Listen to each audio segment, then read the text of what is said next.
아무것도 배우지 않고 있기보다는 무용한 사물이라도 배우는 편이 낫다. 고대 로마 철학자 세네카의 말입니다. 사람들은 아무 할 일이 없을 때 가장 우울합니다. 칙센트미아이가 몰입의 즐거움에서 밝힌 실험 결과입니다. 실험은 이렇습니다. 연구진은 수시로 피실험자들에게 신호를 보냅니다. 피실험자들은 신호를 받는 즉시 지금 무슨 일을 하던 중이었는지 그리고 지금의 기분 상태가 어떤지를 기록합니다. 연구진은 광범위한 데이터를 모아 일상 중에서 사람들이 언제 행복하고 불행한지를 조사했죠. 가장 기분이 고조된 순간은 축구 시합이나 악기 연주처럼 능동적인 몰입을 하고 있을 때였습니다. 일이나 공부처럼 해야 하기 때문에 할지언정 집중이 필요한 작업도 생각보다 나쁘진 않았습니다. 최악의 경우는 아무 일도 하지 않을 때입니다. 할 일도 없고 하고 싶은 것도 없을 때 사람들의 기분은 최저였습니다. 일종의 우울증 증세마저 나타났습니다. 사람들은 쉬는 시간을 좋아합니다. 집에 갈 시간을 기다리며 하루를 보내고 주말을 기다리며 일주일을 보낸다고도 합니다. 하지만 사람의 몸은 본래 멍하니 있는 것을 좋아하지 않습니다. 쇠가 멈추면 녹이 생기듯 사람은 태만하면 병이 듭니다. 일요일의 두통이나 연휴의 무기력증은 그 신호인 셈이죠. 휴일은 생각보다 즐겁지 않습니다. 그러므로 공부하는 동안 구태여 공부에서 벗어나기를 꿈꾸지 말으셨으면 좋겠습니다. 공부에 몰입하는 시간이 할 일 없는 휴일보다 몸에 좋을 뿐더러 사실 더 행복하기 때문입니다. 365 공비타민 휴일은 생각보다 행복하지 않다의 한 대목으로 시작합니다. 네, 안녕하세요. 본격 공부자극 팟캐스트 서울대는 어떻게 공부하는가 한재우입니다. 어떻게 책을 읽어야 하는가에 대한 가장 기초적인 질문들 지금까지 3가지 말씀을 드렸습니다. 책은 언제 어디에서 읽는 것이 좋은가? 한 권씩 읽는가? 여러 권을 동시에 읽는가? 메모 또는 밑줄을 치면서 읽는가? 오늘은 이에 이어서 마지막 시간으로 왜 읽어야 하는가 혹은 최고의 독서법에 대한 이야기를 나눠드리겠습니다. 책 읽는 방법에는 정답이 없습니다. 독서가들은 다양한 방법을 시도하면서 자신에게 맞는 길을 찾아갑니다. 그 길은 한 가지가 아니지만 그래도 공통적인 방향성은 있습니다. 각자 다른 루트로 올라가지만 산꼭대기를 향한다는 점에서는 예외가 없는 등산가와 같습니다. 그 방향성이란 대략 이런 것이 아닐까요? 더 많이 읽을 것, 더 깊게 생각할 것, 더 넓게 연결 지을 것. 그런 방향성만 틀리지 않다면야 사실 어떤 식으로 책을 읽건 상관이 없습니다. 우리는 모두 각자 책을 붙잡고 더 나은 존재가 되기 위해 애쓰는 중이니까 말입니다. 냉정하게 이야기해서요, 책을 읽지 않아도 살아가는 데는 지장이 없을지도 모릅니다. 우리가 그림을 그리지 않아도 사는데 지장이 없고 악기를 연주하지 못해도 사는데 지장이 없는 것과 같습니다. 지금까지 성공을 거둔 수많은 분들이 책을 즐겨 읽었다고 하더라도 그 반대편에서 책을 전혀 읽지 않고도 부와 명예 같은 세속적인 성공을 거둔 사람이 없는 것은 아니죠. 저 유명한 징기스칸은 아예 글자도 몰랐다고 하지 않습니까? 대성공가들도 그러할진데 자기 자신 안에 성공을 하고 싶다는, 공부를 잘하고 싶다는 욕구가 별로 없는 분들이 만약에 살아가는데 책 그거 꼭 읽어야 합니까? 하고 강하게 묻는다면은 물론 그래야 합니다 라고 강하게 되받아칠 동기가 없는 것도 사실입니다. 하지만 우리는 이런 식으로는 이야기할 수 있습니다. 살아가기 위해 책을 꼭 읽어야 하는 것은 아닐지라도 잘 살아가기 위해서는 책을 읽는 것이 좋다고 말입니다. 마케터 박웅현님은 이렇게 이야기했습니다. 인문학이 왜 중요하냐? 우리 삶을 풍요롭게 만들어주니까 중요한 겁니다. 어느 라디오 방송을 하는데 인문학을 하면 밥이 나옵니까? 라는 짓궂은 질문이 들어온 적이 있습니다. 그래서 제가 했던 답이 뭐냐 하면요. 인문학을 해서 밥이 나오는 직업도 있고 그렇지 않은 직업도 있습니다. 그런데 한 가지 확실한 사실은 인문학을 하면 밥이 맛있어진다 라고 그랬습니다. 그러니까 인문적인 촉수가 생긴 사람들은 똑같은 24시간을 살더라도 더 풍요롭게 산다는 이야기가 됩니다. 지금 우리가 잘 살기 위해서 책을 읽어야 한다라는 생각에 동의한 사람은 책을 읽어야 할 이유 한 가지는 가진 셈입니다.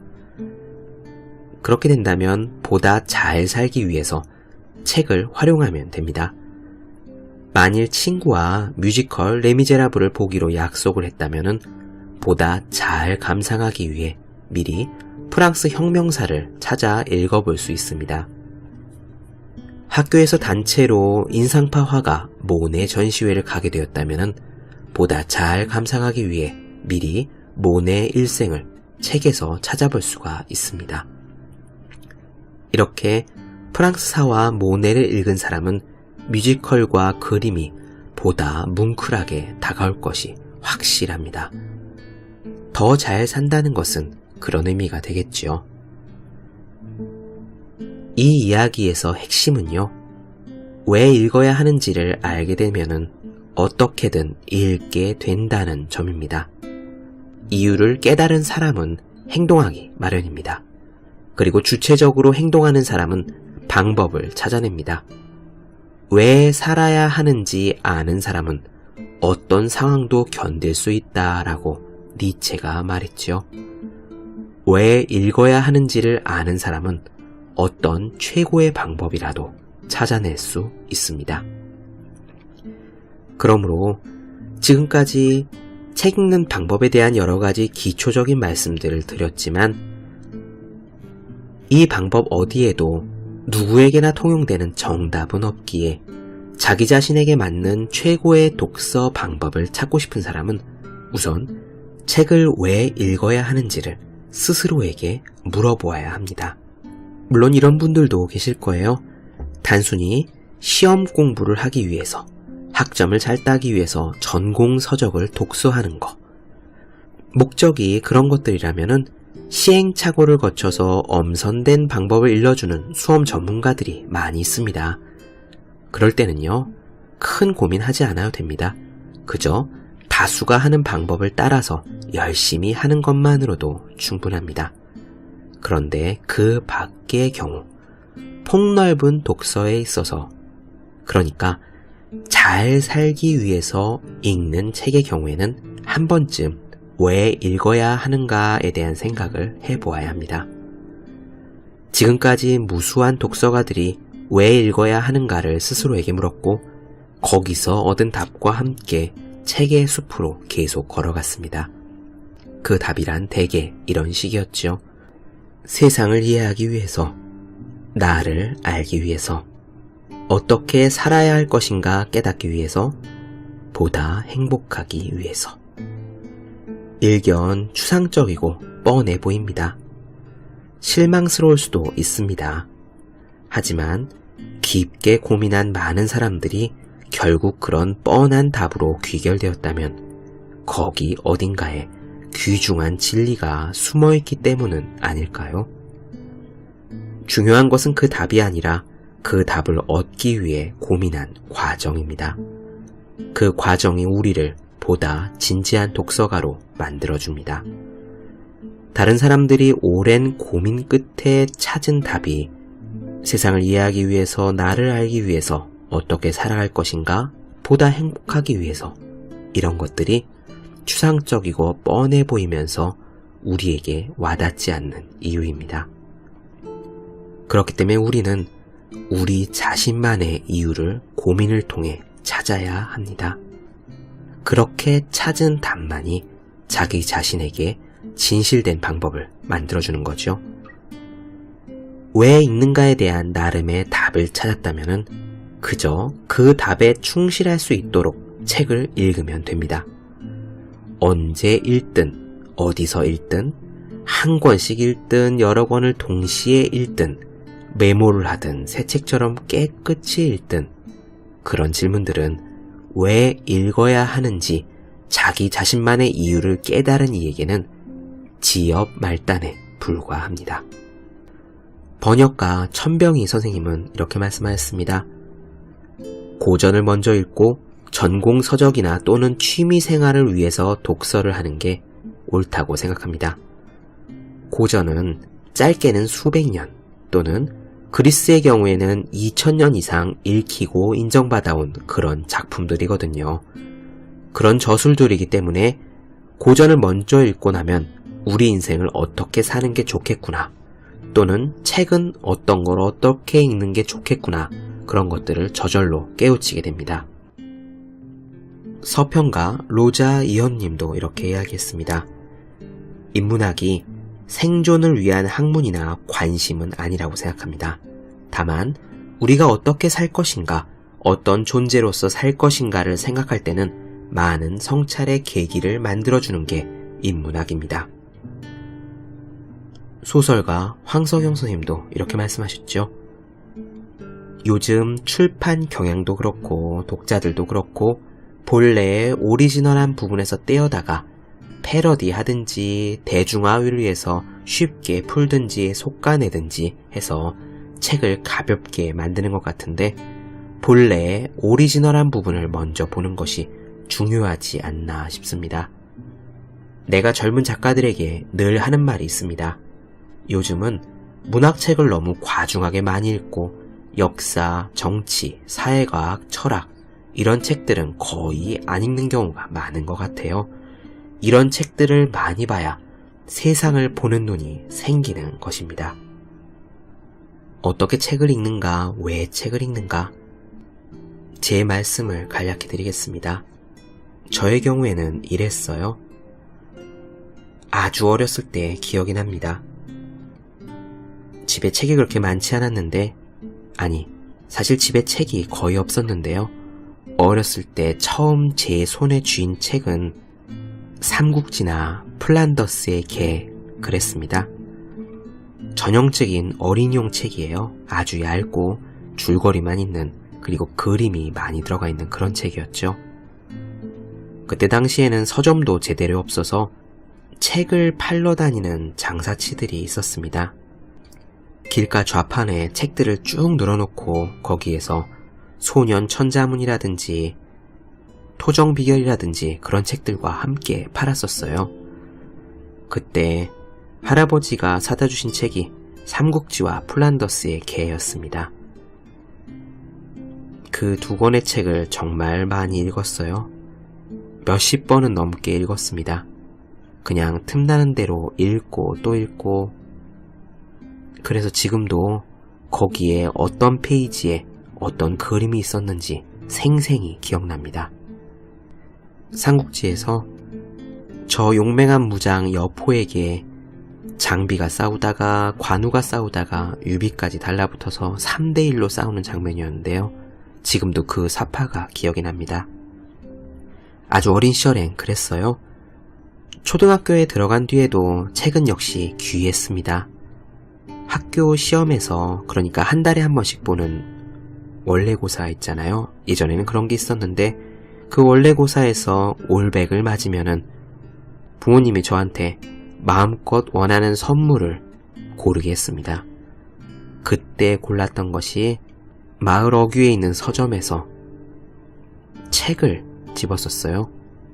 그 책이 비록 김수정 선생님이 쓴 아기공룡 둘리 단행본일지라도 말입니다. 제 어린 시절에 집에 아기공룡 둘리 단행본이 1권부터 7권까지 전부 있었습니다. 조금 더 나이가 들어서 중학교, 고등학교가 된 뒤에는 도서관을 찾았습니다. 저희 동네에 남양주 시립도서관이라고 새로 생긴 도서관이 있었는데 거기에서 저는 공부를 하는 열람실보다 책이 있는 서고에 더 많이 갔었습니다. 서고 사이를 이리저리 오가면서 책이 어디에 무슨 녀석이 꽂혀 있는지를 외울 정도로 보곤 했죠. 그때 조정래 선생님의 태백산맥이니 아리냥이니 책도 대하소설 장길산이니 이문열의 평역삼국지니 그런 것들을 빌려다가 읽었습니다. 저는 그 중에서 평역삼국지를 너무너무 좋아해서요. 한 사람이 최대 5권을 일주일간 빌릴 수가 있었는데 그 5권을 빌려서 버스를 타고 집에 갈 때 너무너무 행복했던 기억이 지금도 생생하게 납니다. 책 없이는 못 살겠다라는 생각이 든 것은요, 솔직히 30 넘어서입니다. 30이 넘어서는요, 책을 며칠만 읽지 않으면은 머리가 멍해지는 느낌이 확실히 들더라고요. 사흘만 책을 읽지 않으면은 입에 가시가 돋친다라는 말씀이 이해가 되었습니다. 정말로 신기한 것이 지금까지 책을 얼마나 읽어왔느냐와 상관없이요, 지금 며칠 동안 당장 책을 읽느냐가 우리의 인지능력이라고 할까요? 이해력이라고 할까요? 그런데 굉장한 영향을 미친 것 같아요. 지금은 제가 주 3일 팟캐스트를 업로드하고 있기 때문에 책을 끊이지 않고 계속 어떤 책이든 읽어야 되는데 이게 며칠 동안만 책을 손에 들지 않잖아요. 그러면은 두뇌 회전이 느려지고 입에서 말이 잘 나오지 않습니다. 제가 당장 읽은 책을 그대로 토해내는 것은 아니거든요.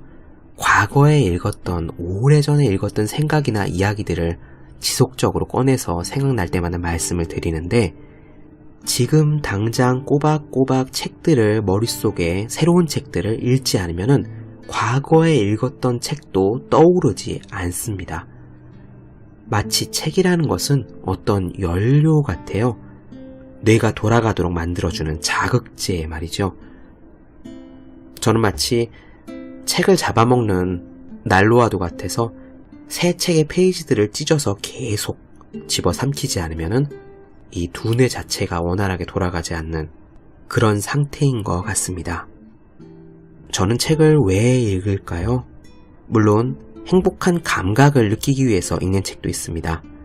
무라카미 하루키의 소설이라든가 신간 수필이 주로 그런 예가 돼요. 하루키의 수필 중에서 대부분은 읽어도 남지 않는 것들이 많거든요. 아주 감각적인데 사실상 거의 도움이 되지 않는 그런 책들이 많이 있습니다. 그럼에도 불구하고 그 수필들을 읽으면요, 이유 없이 행복해지는 것이 사실입니다. 어떻게 살아야 하는가, 그러니까 how to, 방법론을 알기 위해서 읽는 책들도 있습니다. 주로 경제 경영서죠. 생산성을 높일 수 있는 노하우가 있다던가 집중력을 높이는 길이 있다던가 그런 광고 문구가 있으면은 여지없이 현혹돼서 그 책을 구매해서 읽습니다. 비록 상당 부분이 기존에 알고 있었던 내용들일지라도 경제 경영서들을 계속 읽으면은 무언가 생산성에 도움이 되는 게 사실이에요. 하지만 이런 명확한 목표가 있는 책들이 아닌 다른 많은 책들 있잖아요. 교육이라든지 사회라든지 철학이라든지 아니면 묵직한 문학책이라든지 그 모든 책들은 그저 우리가 보다 나은 존재가 되기 위해서 그래서 읽습니다. 책을 읽고 나면은 그런 느낌이 듭니다. 일리아스가 되었건 오디세이아가 되었건 아니면은 총균세가 되었건 간에요. 그런 책을 읽으면은 무언가를 얻고 그 무언가 통해서 제가 더 나은 존재가 되어가고 있음을 확실하게 느낍니다.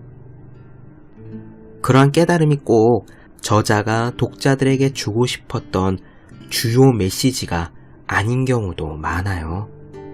이를테면 총균세를 읽고 난 다음에 더 열심히 살아야겠다는 다짐을 한다든가, 까라마조프가의 형제들을 읽고 난 다음에 주변 사람들을 더 많이 사랑해야 되겠다고 다짐한다던가 그런 예들이죠. 물론 시간이 지나가면은 대부분을 잊어버리긴 하는데요. 그래도 그렇게 콩나물 시루에 물을 주듯 계속 책을 위에 부어주다 보면은 대부분의 물이 항아리 아래로 다 빠져나갈지라도 그 콩나물이 쑥쑥 통통하게 자라있듯 저 역시 보다 나은 존재가 되어 있다는 생각을 합니다. 그래서 지금은 책을 읽습니다. 왜 읽어야 하는가 혹은 최고의 독서법. 이 부분은 이렇게 요약해 보겠습니다. 책을 읽는 방법에는 정답이 없습니다. 스스로에게 왜 읽어야 하는가를 묻고 그 답을 탐구하기 바랍니다. 그 답을 알아가는 과정에서 우리는 점점 진지한 독서가로 변해갑니다. 그리고 나름의 답을 얻었다면 이제는 그 답에 충실할 수 있는 방법을 찾아서 실천하면 됩니다. 왜 읽어야 하는가를 아는 사람이 책을 읽는다면 그것이 그 사람에게는 더할 나위 없는 최고의 독서법입니다.